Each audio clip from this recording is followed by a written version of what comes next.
And on the vertical axis, we have the percentage the percentage strike rate of your particular system. All right.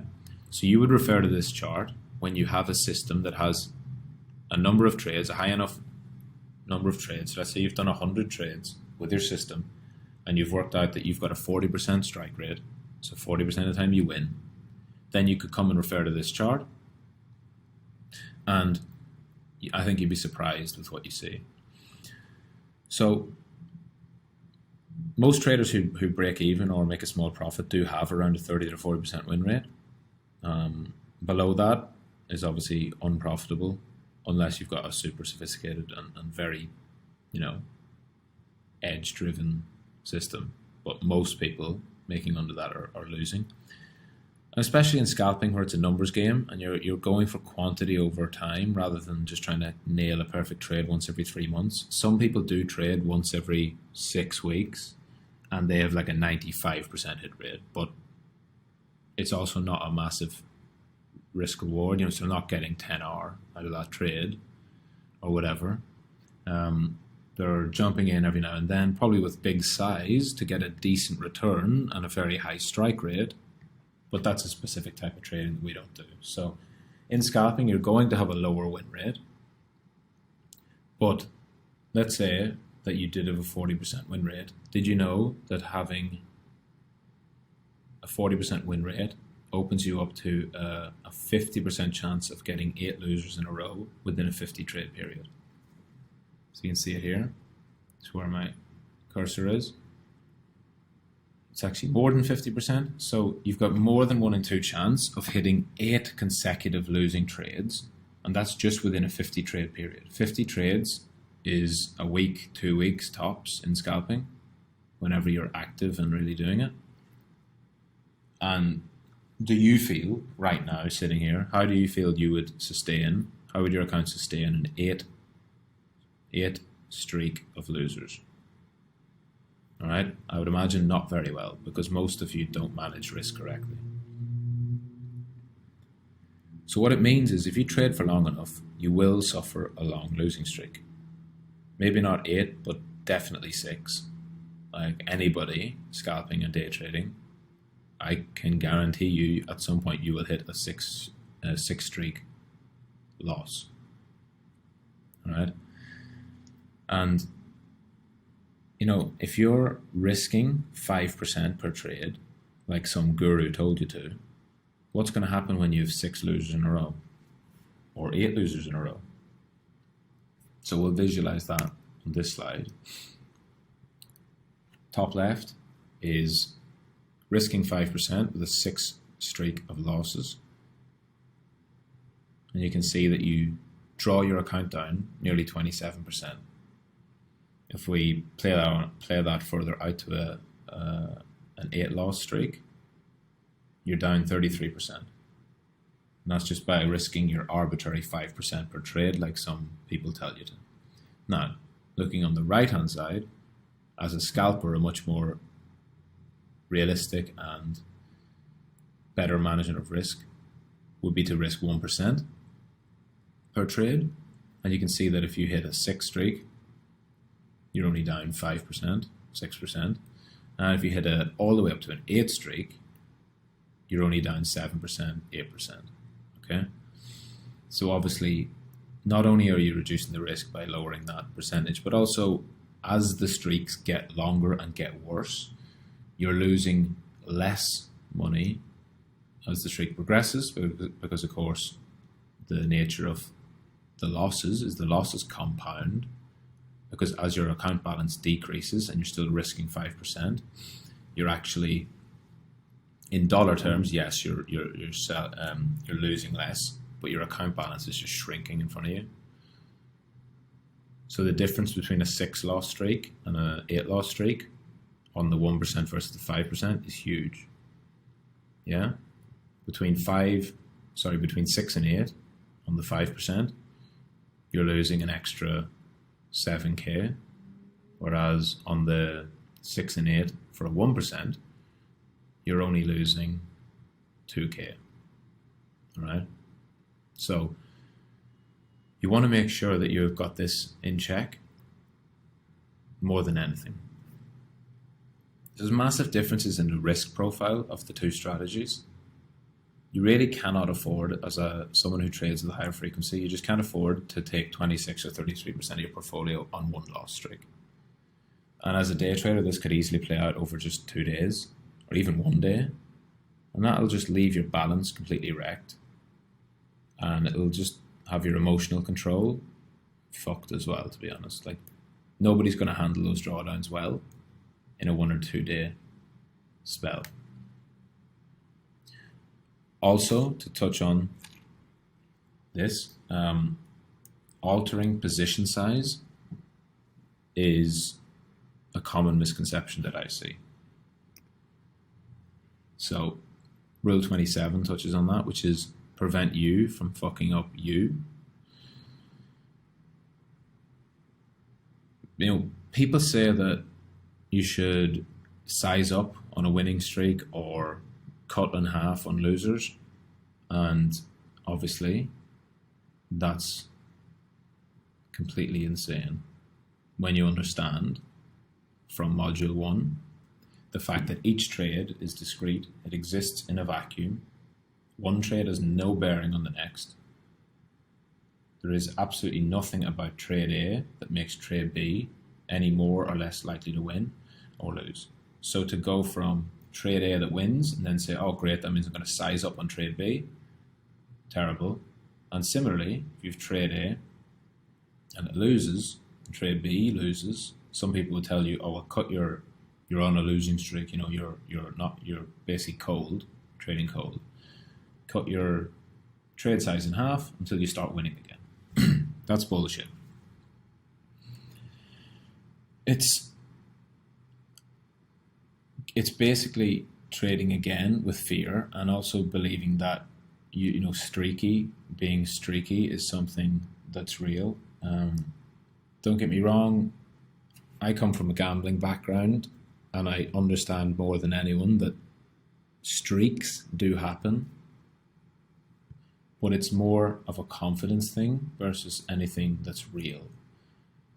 If you're on a streak, in air quotes, the streak also ends at some point. So it's a bit of a fallacy where if you trade over a long enough time frame, just like I showed on the previous slide, if you trade over a long enough time frame here, you're going to hit a long streak of losers, yeah? That's just statistics, that's just probability. If you trade over a long period of time, the same will happen in reverse. You're going to have a streak of 6, 7, 8 winners. That does not mean that you are hot or that you are, you know, have a hot hand, like the hot hand fallacy in poker. It's not true. It's just the fact that if you do 1,000 trades and you have a 40% win rate, you're going to have 400 winners. Those winners do not come in a dispersed manner that is perfectly aligned with the total probabilities, you know? So it doesn't go win, loss, win, loss, win, loss. It doesn't go like that. So why would you, just because you've had one winner, why would you then up your size on the next trade? Because it's no more likely to be a winner. And so for risk management, I understand why some people think that if you have 2 losers in a row that you should cut your size in half. And the typical advice is cut your size in half after 2 losers in a row, and don't size back up to full size until you've had 2 winners. But what that does is actually steals money from you, because those 2 winners, the 2 losers you took, first of all, were full sized. Then you sized down.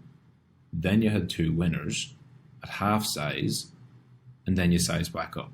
So over 4 trades, you lost 1 hour, then you sized down, and you gain back half hour in the next 2 trades.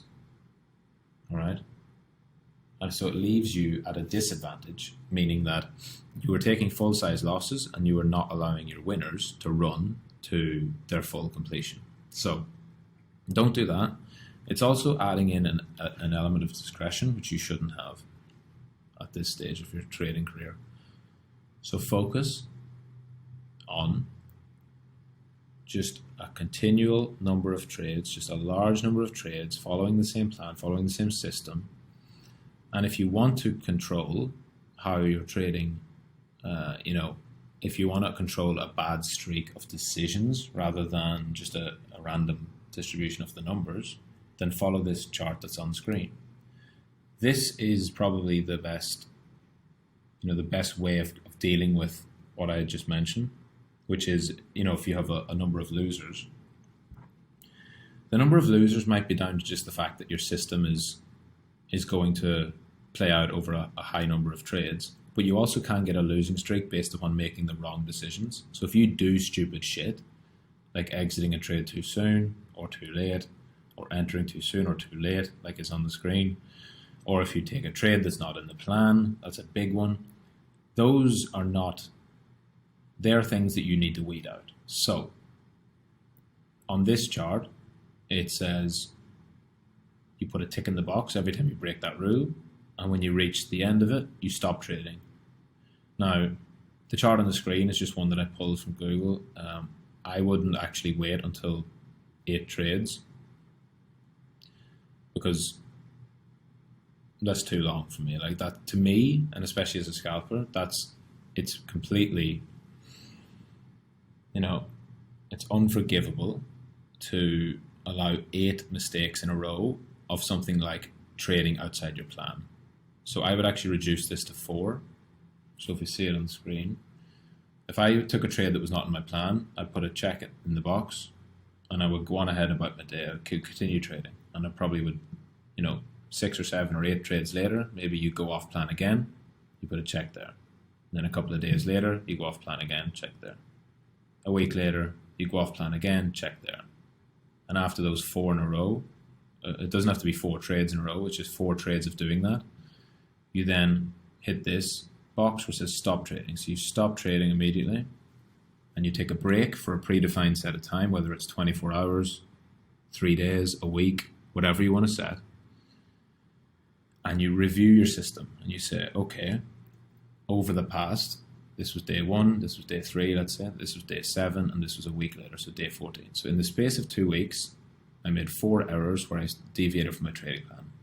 And you have to go down and write a report to yourself of why that happened, and analyze it. Is it you? Was it your conditions? Was it the information you were getting in? So were you listening and watching to the wrong type of news or wrong type of content that was swaying your opinion and making you stray from your trade? What was the setup? What was in your environment? What was in your head that was making you deviate from your plan?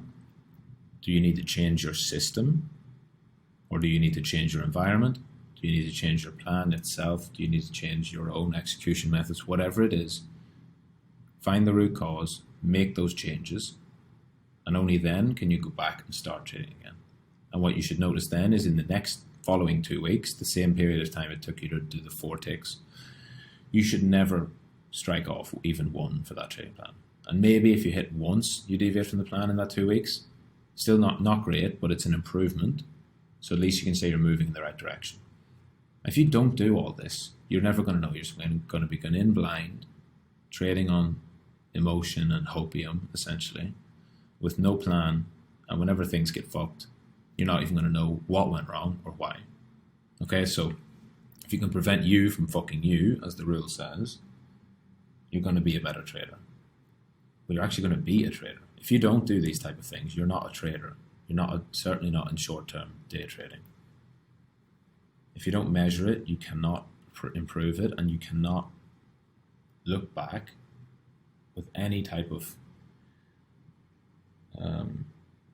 with any type of confidence and say, this is what I did wrong, this is what I need to do to make it right. And that is risk management. Risk management is stopping yourself mostly from making bad decisions. It's not just putting a stop loss in, because the stop loss that's on the exchange that triggers automatically doesn't need it can't fuck up, apart from a very rare circumstance where the exchange fucks up. But let's just say in general, the stop loss isn't going to move itself. It's you that moves it. The trading plan isn't going to change itself. It's you that deviates from the trading plan. Yeah? The trading plan isn't going to size up. itself. It's not going to go from 1 hour to 2 hour risk. It's you that's going to do that. Okay, so as you can see, there's more to risk than meets the eye, but at the same time, it's incredibly simple. It's you that you have to battle against. It's you that you have to beat and overcome. And the only way you can do that is by having these defined set of rules that are very simple, but not easy. It's not always easy to follow it, but it's very, very simple to understand that this is what you should be doing. Okay? So now you know it. Now you can implement proper risk management. We'll go on in following lessons into the more in-depth, into the actual sizing, position sizing, strategies, leverage, management and implementation, when you should and shouldn't use it, execution of trades, and all of that. All right, but this was and also probability and statistics. But this is your grounding for risk management, and that'll set you on the right course for the rest of this module 2. Okay? Thanks.